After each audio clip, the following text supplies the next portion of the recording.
Welcome to the Book Show, a celebration of reading and writers. I'm Joe Donahue. Chris Bohjalian's The Jackal's Mistress is a historical novel set in the waning months of the American Civil War. In 1864, Libby Stedman, the wife of a Confederate officer imprisoned by Union forces, finds her life irrevocably altered when she discovers a gravely wounded Union captain, Jonathan Weybridge, left for dead near her home. Despite the profound risks, both personal and political, Libby makes the perilous decision to conceal and nurse the enemy soldier back to health. Assisted by her courageous niece and a formerly enslaved couple, Libby defies social conventions and wartime allegiances in a bid to preserve not only a life, but a sense of moral integrity. Chris Bohjalian is the #1 New York Times bestselling author of some 25 books, including The Princes of Las Vegas, The Lioness, Hour of the Witch, Midwives, and The Flight Attendant. The new novel is The Jackal's Mistress, and it's an absolute delight to welcome Chris Bohjalian to the Book Show this week. Thank you very much. What a delight to have you here. Joe, it is such a pleasure to be with you again. I love chatting with you. You are among the very best. Well, thank you very much. Am I right at 25? Is this the 25th novel? It is. But even more impressive than the fact this is my 25th book is I just finished my 35th book tour. That is Iron Person triathlon stuff.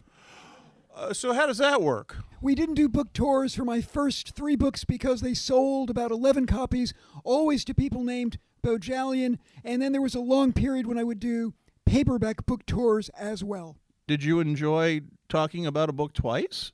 I do. It wasn't all that long ago that my book sold briskly, but only among people with my last name. I'm always so honored and flattered that there's any sign of human habitation at any of my events and people want to talk about books. And that's another thing that is so lovely is that even in 2025, there are still people who care about books. We still have this wonderful totemic connection to books, and I just love that. I have to say that what I love about your work, you and I have talked about this in the past, but how varied the subjects you write about is insane.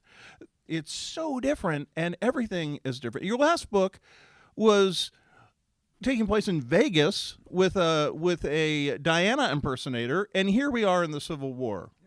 That's a shift. It is a shift. And I will confess that there are moments when I wish I would stay in one lane to it. I can't tell you how many people read one of my novels, such as a slow burn thriller like The Flight Attendant, and really like it. And then they will pick up a book like Hour of the Witch, set in the 17th century and written in 17th century vernacular with a whole boatload of these, thous, and thys, and they will say, I didn't sign up for this. And they will be gravely disappointed. Likewise, somebody will read a novel like The Jackal's Mistress, historical fiction, third-person omniscient, and they'll really love it. And then they will pick up a book like The Princess of Las Vegas, cryptocurrency, gangsters, gunplay, and they're thinking, I thought he was kind of an intellectual. Well, first of all, screw him. There we go. But I assume there's a reason for that, which is not only at the core, it would seem, varied interests. It is varied interests. I will always write whatever is really fun for me in the morning when I come back from walking my dog. If I am not having fun writing it, then gosh knows no one is going to have fun reading it. But the subject matter, is there ever a commercial sense to say, oh, it would be cool if I added to the canon of something in the Revolution or something that takes place in Scotland? If I were to do that, it would not be for commercial reasons. I don't think I've ever told a story because I thought, this is going to sell whole pallets. It's not just that I have such profound integrity, because gosh knows I don't. I'd be happy to sell pallets. It's because I'm not sure my sensibility lends itself to continuing characters or to a book series. I don't think I have the attention span The attention span part is interesting. I mean, that to me is fascinating because you're starting fresh every single solitary time, which creatively is amazing. But I would think you would say, especially, God forbid, you fall in love with one of these characters and say, I want to write more about them. If I ever fell in love with a character so much that I wanted to write more about him, her, or they, I would probably have to kill them off at the end of a book. Just Really? to prevent myself from doing it. I wouldn't even want that temptation. And again, it's not about integrity. It's literally about what gets me excited. And you talked about varied interests. I was so excited. I will never forget how excited I was when I was having dinner at a dinner party and I was sitting next to a midwife and she started teasing me about the fact that my wife and I had gone 32 miles in the still of the night to the nearest hospital to have our daughter delivered. And she said, well, if you'd used me, this midwife said this, if you were to use me, you could have had Grace in your bedroom and you could have caught her. And I'd never heard the verb catch used in the context of birth. And I was fascinated, and I knew right then and there, I don't know what the book is, but oh my gosh, midwifery is so interesting. Or in the case of the flight attendant, I had just flown from Yerevan, Armenia on Aeroflot to New York City, and I was going to an Armenian restaurant to meet someone for dinner. And I was so captivated by three things, and they came together alchemically. The fact I'd had breakfast 8 time zones away in Yerevan, Armenia. I was having dinner in New York City same day.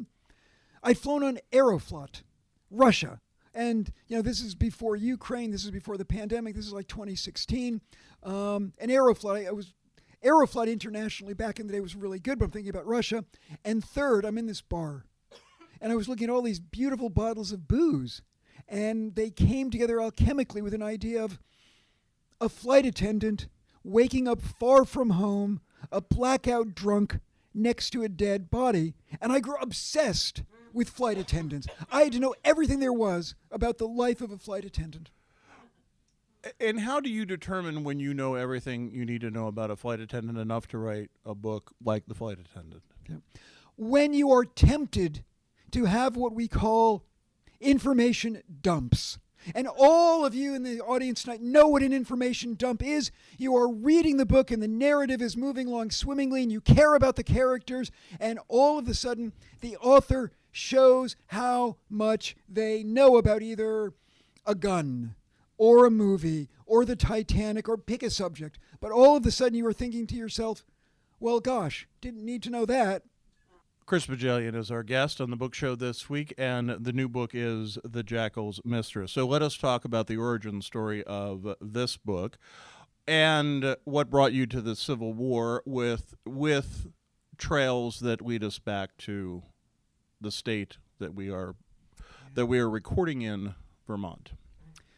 The Jackal's Mistress had its origins in 2003 when a wonderful guy named Gary Sledge, who was an editor at Reader's Digest, called me up and said, I heard a story, an anecdote about a member of the Vermont Brigade and a rebel woman who may have saved his life. Any interest in researching it and writing about it? And when he said that what they knew about the story was probably in the Middlebury College archives, I was all in. And so I wrote the story. It appeared in the October 2003 issue of Reader's Digest, and this is the Reader's Digest condensed version. Henry Bedell of Western Vermont loses much of his hand and one leg in a battle with Jubal Early's Confederates in the Shenandoah Valley in September 1864. He can't be moved to a regimental hospital behind the lines. General Sheridan is moving deeper into the valley, and he can't go with them. So he's left behind in an abandoned rebel farmhouse to die what Drew Gibbon Faust would have called in the Republic of Suffering the Good Death. But he doesn't die. He is spotted by a formerly enslaved woman who works on an grist mill with her husband, who is also now freed, and a rebel woman whose husband is a Confederate soldier captured at Gettysburg, God knows where in the Union prison system. The rebel woman makes the decision. If my husband were dying far from home in Maryland or Pennsylvania, I would want a Yankee woman, coarse as she might be, to keep him alive. And so, as you said so eloquently in your opening, Joe, despite the fact it is treasonous and dangerous, she makes the decision to hide him in her bedroom where no one would think to look for him because you would never go into a lady's bedroom. And there she nurses him back to health and then makes the decision that she needs to try to return him across the Union lines. I didn't think about this story for years after it ran in the magazine. Cut to 2022, I'm on the Lioness book tour. You always think my life is book tours. It's not.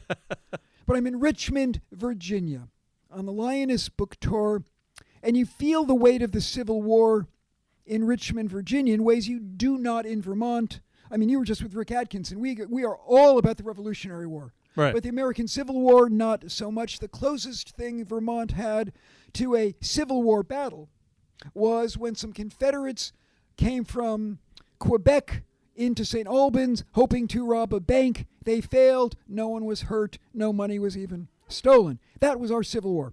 But in 2022 in Richmond, you feel the weight of history. It's only 2 years after George Floyd's murder and the statues of the treasonous Confederates finally taken down from Monument Avenue. And I thought about that story for the first time in 19 years. And it seemed to me, if ever we needed a novel about two decent people with wildly different political opinions figuring it out and not killing each other even though they are under one roof, it was now. So I did a really deep dive into the Shenandoah Valley, the Vermont Brigade, Civil War medicine, and I was off and running on the novel. These differing ideologies under one roof, which is somewhat altered, if you will, because one of these individuals has saved the other individual's life, right? I mean, that's a huge part of it. Yeah, you tend to be maybe a little more forgiving. Yep. No, you're absolutely right. Absolutely right. And you also just got it one other thing that was really important to me in the Jackal's Mistress. I wanted to reverse the tropes, and this was a great opportunity to do so. So instead of the guy on a horse who's the savior, you've got the woman who is really good with a Colt pistol, it turns out, and the man is entirely weakened and frail. Yeah. You start off with a body count. That's cool. You know, someone once said to me, whether it's historical fiction or thriller, if Bohjalian wrote it, it begins with a corpse. What is interesting about that to you?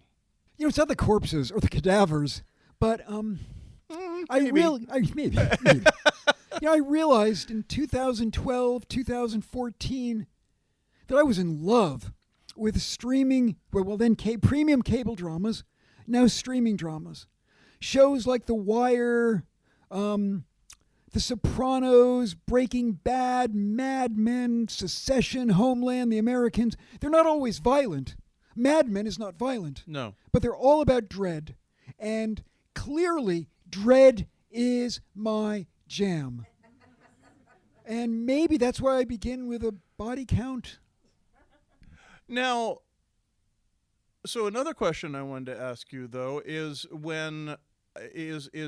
you mentioned the medicine of procuring the medicine that is necessary to keep this soldier alive, and that is a fascinating trip that is taken to get the medicine, where they almost get more than they bargain for, because they're told you're probably not going to get anything, and yet they come back with just a carriage filled with stuff.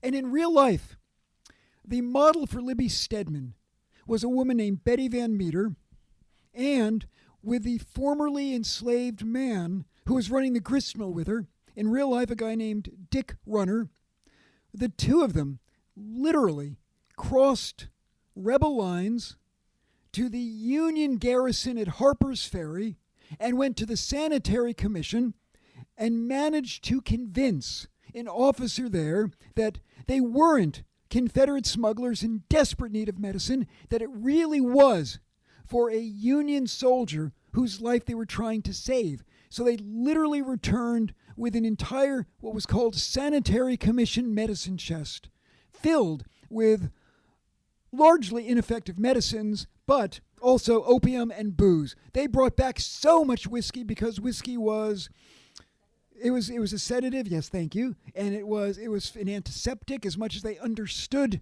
antiseptics, and it was how they were going to bribe a rebel doctor not to tell anyone. And the doctor was an alcoholic, so Yes. there you go. That helps. You almost instantly, I found that I had a favorite character. Oh my God, I love this character. You want to guess? Jubilee! Jubilee is the greatest character in this. 12 years old, is the niece, and man, is sassy and smart and has been on this earth longer than 12 years. Joe, you're the best. I agree with you on all of that. Jubilee is my favorite character. She is sassy, she is smart, and this is why I love historical fiction. In real life, we know that there was a 10-year-old niece on the property. We do not even know her name, anything she ever said. We don't even know how she was directly related to the heroine in real life. We know nothing about this child. But the great thing about tweens is that they have no filter.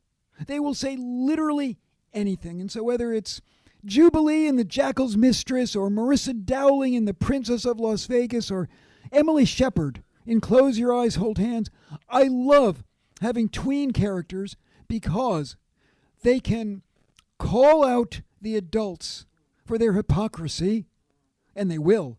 And Jubilee doesn't merely christen my Vermonter Jonathan Weybridge, the Jackal. She often calls him out for his hypocrisy.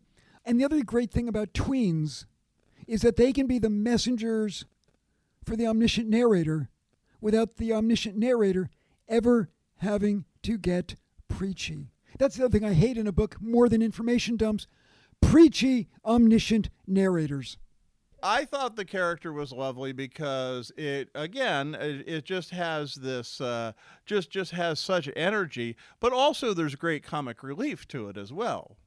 You're right. I hadn't thought of it in that way, but yeah, Jubilee does bring a lot of comic relief to the novel. I mean, she has grievances. She is the 12-year-old George Costanza. Oh, yeah. On Festivus. Yeah, there's a lot of grievances. Yeah. And, it begins with the fact that because her aunt, Libby Stedman, is going to put this blue belly abolitionist in her bedroom so that Libby's going to have to share a bedroom with Jubilee. Jubilee's furious. Already, her mother has died. Her father is God knows where in Petersburg. And all of a sudden, she doesn't even have a bedroom to herself. She's got to share it with her aunt so this dying Yankee captain can have her aunt's bedroom. She christens him the Jackal. So give us a sense of the origin of that term and where that comes from. I first came across it for purposes of this book when Jubilee uses the term, and I don't remember the context, I'm going to raise the black flag, which means taking no prisoners. And in that same essay where I saw that, I saw a list of Southern terms for abominable people, and one of them was jackal, because you can't trust a jackal. And I loved the idea of this 12-year-old kid who's already telling her aunt that if anything happens, I'm raising the black flag and we are taking no prisoners, that if anyone is going to christen this guy a jackal, it's Jubilee. When you are writing about slavery and this particular husband and wife who have been freed by the family, that is a fascinating aspect because almost all characters in the novel have to be told that these slaves have been freed, and yet everyone is keenly aware of what is possible and what could ultimately happen to them. I love Joseph and Sally, the two formerly enslaved people, the couple who do so much to keep Weybridge alive and to protect Libby Stedman. In reality, we have no idea who freed Dick and Ginny Runner, the models for Joseph and Sally. We do not know whether it was somebody's grandfather, somebody's father, or the Confederate soldier himself. But I wanted Libby Stedman, my heroine in the novel, to really be alone except for these two. And one of the reasons why she is alone is that she's not from the northern part of the valley. She's from Charlottesville. And it is her husband in the novel who, soon after John Brown's insurrection, frees his slaves. So she is not liked by the white plantation owners around the grist mill. She has virtually no one who she can talk to except for Joseph and Sally. She is every bit the persona non gratis as these two formerly enslaved people who are running the grist mill with her. And the irony, of course, is that they are providing so much flour to the Army of Northern Virginia. That is an interesting aspect too. There's the idea that they're supplying the flour and almost gives them somewhat of a pass, because otherwise it would be a lot more difficult for them to live where they live. Yep, they're literally bartering their safety by by grinding the flour. Those of you listening, those of you in this room, I'm not going to say anything about the ending, but my God, this has a great ending. And it's beautiful because it to me brought everything that you would want it to bring in an ending. And I'm curious as to, as much as you do this, of what it was like to play around to get it to that point where it was, in your mind, perfect in the sense that it's ready to go. This might be too much information, but I love books that break my heart.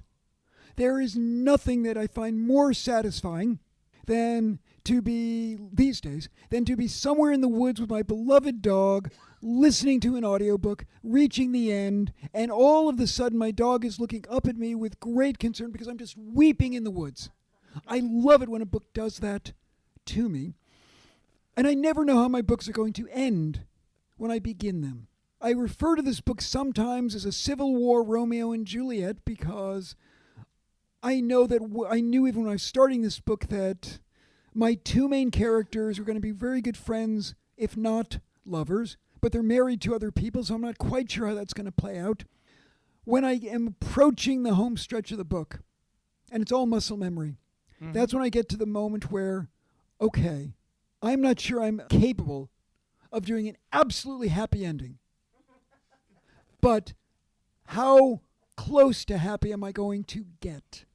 I just learned of this while I was talking to you prior to us coming out, because this was just published. So we're recording this on the 4th of June, I believe. And there is a piece in the Washington Post in which case you have taken your book, you have put it into AI, and many different AI platforms, and then you ask it questions. And, well, go ahead. Okay, I didn't put it into AI, into the 7 different AI models. The Washington Post did. Okay, so they go and they do that. You're the judge. I'm one of the judges, yes, along with their tech writer, Jeffrey Fowler, but I'm the principal judge. Okay, and you ask it questions and then determining who got it right. Yes. What was that like for you to do that as an experiment on your work? Given that I've taken a pretty strong stand against AI models illegally commandeering people's books and using them to train computers to write books, it's offensive, it's appalling, it's intellectual copyright infringement. So I went into this with some trepidation. But one of the things that Doubleday and I thought about when I agreed to do this is that already these 7 models have stolen some. I don't know if all of them have, but 11 of my books have been used without my permission to train artificial intelligence to write books. So I went into this with some trepidation, but they made clear that, well, they already know your work. So they're not going to learn more. We're just going to, and we're not using it as a teaching tool. We're literally going to feed the book in, and then we're going to ask it questions. And I have mixed feelings about whether the human race has a future. On the one hand, the question that the AI, 2 of the AI models... The interview just got longer. Sorry. Okay. Reader's Digest condensed version. The 2 questions that were most interesting to me, I asked, how do you feel about the epilogue? And 2 of the 7 models nailed it. They said everything I would want a human being to say, and that's when I realized, oh, we're screwed. The robots are here. But the other but very often these very same models that could answer that question could not get the facts straight. So one of the models, for example, has Jonathan Weybridge, who's just had a leg amputated, walking to Libby Stedman's house. So you come out of that, with a feeling of doom. But let us just the end here is that you're asking it questions. You grade the questions, and there were no A's, there were no B's, Correct. and there were no solid C's. Correct. So that's not that great. No, it's not that. No. In June of 2025, the AI models are still C- D+ students when it comes to literature. And they also, in the same article, wanted the AI models to try to explain Trump speeches, legal contracts, and a physics textbook. So, some physics papers. And each of the models were better at some things than others. I'm sorry. I'm just a little jolted by trying to figure out Trump's speeches. Yeah, the AI models were too. Yes. Okay. It would take me AI to figure that out. The name of the book is The Jackal's Mistress. It is published by Doubleday. Chris Bohjalian is the author. Thank you so much for being here. What a delight. Oh, Joe, you're the best. I thank you. Once again, Chris Bohjalian's new novel is The Jackal's Mistress, published by Doubleday. Thanks to our producer, Sarah LeDuc. Write to us at book@wamc.org. Our thanks to Northshire Bookstores in Manchester Center, Vermont, and Saratoga Springs, New York, northshire.com. The latest on National Productions programs is available via the Airwaves newsletter at wamc.org and on social media at WAMC Radio. Bookmark us for next week, and thanks for listening for The Book Show. I'm Joe Donahue.